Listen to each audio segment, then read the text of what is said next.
The Season 14 update is finally here and Kaizer can finally dash over wall. Nezha just got a massive revamp with a brand new global map hack skill. Meta heroes like Biron, Fatih, and Dun are getting insane buffs, while Gan Mo, Fuzi, and Dharma gets hit with the nerf hammer. Plus, peak mode is getting its time reduced, and free-to-play players just got slapped with a massive hidden nerf to the limited time token system. Hey everyone! The big Season 14 update is officially here, and it will completely shake up the meta. I already made a separate video covering all the new game modes and features. So in today's video, I will break down all hero balance adjustments. We are talking game-changing mobility buffs for Kaizer, a crazy rework for Nezha, and some big nerfs to top-tier heroes. I also need to tell you guys about a nerf to the limited time tokens that basically ruins the point draw grind for the Honor Crystal. There is a lot to cover, so without further ado, let's get started. First up, let's talk about the biggest change, Nezha. He received a massive mechanics upgrade and is now a 4-skill hero. His old ultimate has basically been split. His third skill is now his actual charge, where you can select an enemy hero on your screen to fly at them. During this charge, you get crowd control immunity, deal damage, knock them back, and get a huge chunk of damage reduction and resistance. The cooldown for this is dynamic now, based on how far you fly. But the best part is his brand new ultimate, the 4th skill. When you pop this, Nezha hurls his universe ring, dealing damage to all enemy heroes on the map and granting full vision of them. While they are revealed, they literally cannot recall for a short period. Even better, using this skill enhances your 3rd skill, extending its range to the entire map. So basically, you pop your ultimate to get vision, and then use your 3rd skill to dive whoever you want. It is an insane engage tool that makes him a terrifying threat to squishy backliners. Now let's talk about Biron, who just got a massive stat increase across almost his entire kit. They bumped up his passive with higher physical scaling and better early game health recovery, which makes his laning phase much safer. But the big change is on his 1st skill. The health recovery now scales way better with your extra health. If you dive into a minion wave or team fight, your health bar is just going to shoot right back up. His ultimate also got a crazy adjustment.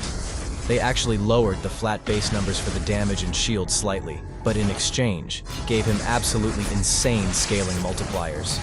His enhanced ultimate damage now scales with 195% extra physical attack, and his shield scales with 21% extra health. Basically, this means the game heavily rewards you for building him strictly as a fighter. By combining heavy AD items with health items, Biron is going to hit like an absolute truck. He is definitely going to be a top-tier Clash lane pick this season.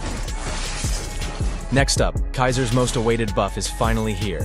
His 2nd skill enhanced attack now lets you dash forward even when there is absolutely no target in range. But here is the best part. He can finally cross walls and terrains with this ability. This completely fixes his biggest weakness, which was his lack of mobility. Having a free dash over walls gives him a reliable skill to chase down squishies or a great escape tool if he gets ganked. Plus, his ultimate now gives him an extra 100 max health at base level, making him even tankier when he pops his armor. This buff will definitely make him meta again. Fatih is receiving a massive boost to his sustain. While his 2nd skill-based damage went down just a tiny bit, the recovery effect was increased, but the real buff is on his ultimate. Now, when he uses his ult, he gets an extra enhanced basic attack. On top of that, the extra sword energy from his 2nd skill now heals him. The sword energy only deals 50% damage, but the fact that it gives him extra healing makes his team fight survivability absolutely crazy. His overall animations and sound effects are also way smoother, which is a great quality of life change. Luara got some much needed adjustments. She is getting a mobility buff. Her wall jumping is significantly improved, allowing her to cross walls she previously couldn't, which is crucial for her escapes and engage. The best part is that her mana consumption across all 3 of her skills was significantly reduced, so you won't be constantly out of mana in the early game. They also shifted her damage scaling to rely much more on extra physical attack. This means she really needs to build pure AD items to melt people late game, but with her smoother mana pool and adjustments, her overall mobility and farming speed are going to feel way better. Dun is getting a very straightforward damage increase to his 1st skill and his ultimate. They buffed the base damage on both the initial hit and the phase 2 slam of his 1st skill, making his early game poke hit noticeably harder. His ultimate also got a base damage and area damage increase. Since Dun is already an incredibly tanky frontline hero, giving him more reliable burst damage means he can actually threaten the enemy backline instead of just soaking up hits. Arthur is also getting some nice adjustments to keep him relevant. They increase the health recovery on his passive, which is a huge deal because it allows him to sustain in lane and heal up between fights without constantly recalling to base. On top of that, the base damage on his second skill went up. This gives him much faster wave clear and makes his early game trading a lot more better.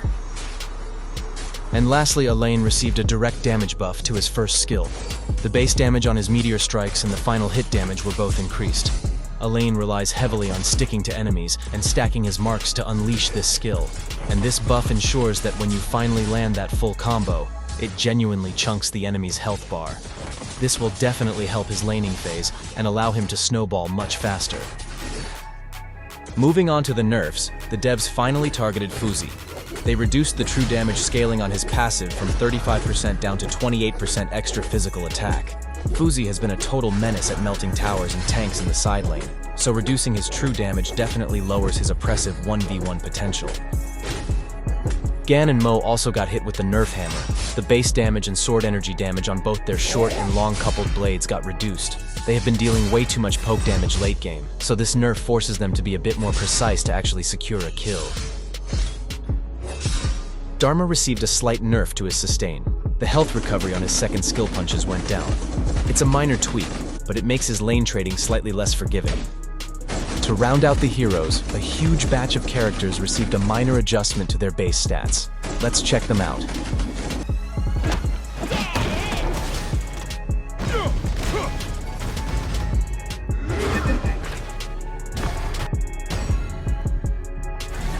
There, pull out the root of the problem. Get him!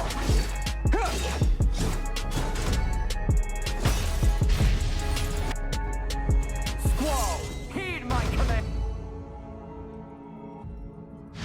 And lastly, we have to talk about the massive changes to the Peak tournament. Guys, this is honestly a huge nerf to the competitive grind. Starting from Season 14, the daily opening time for Peak mode is being reduced from 6 hours down to just 2 hours at the beginning of the season. The devs claim this is to encourage higher quality matches by forcing everyone to play at the exact same time. But let's be real, this absolutely sucks for the players. Only having a 2-hour window means if you have work or just a different real-life schedule during that specific time, you literally cannot play Peak mode at all. It heavily restricts your ability to grind points and climb the leaderboard. It makes the mode way too exclusive and stressful. So hopefully they revert this after seeing the community feedback. And speaking of nerfs, there's another big one in this update that might affect your limited time tokens. At first it sounds like a buff. The devs say more skins will be available for limited time tokens and they'll keep adding new ones over time. Sounds great. But here's the catch. After this update, it looks like you won't be able to use limited time tokens in the point draw anymore to get honor points. So the old strategy of saving thousands of tokens and spending them during discount events to farm for an honor crystal could be gone. Instead, they're adding honor point packs in the special offers shop that you can buy with tokens. The issue is, these packs will probably be limited, meaning you might not be able to convert all your tokens into honor points at once. So if that's the case, this change could push players to spend tokens on epic or legend skins instead of slowly grinding toward a free mythic skin. If you were saving up for that crystal, this system might make it a lot harder. And that's it for today's video. Let me know what you think in the comments. Are you hyped for the Kaizer buff? And how do you feel about this terrible Peak mode time change? Leave a like if you enjoyed this video and subscribe for more content like this. As always, thank you for watching, and I'll see you in the next one.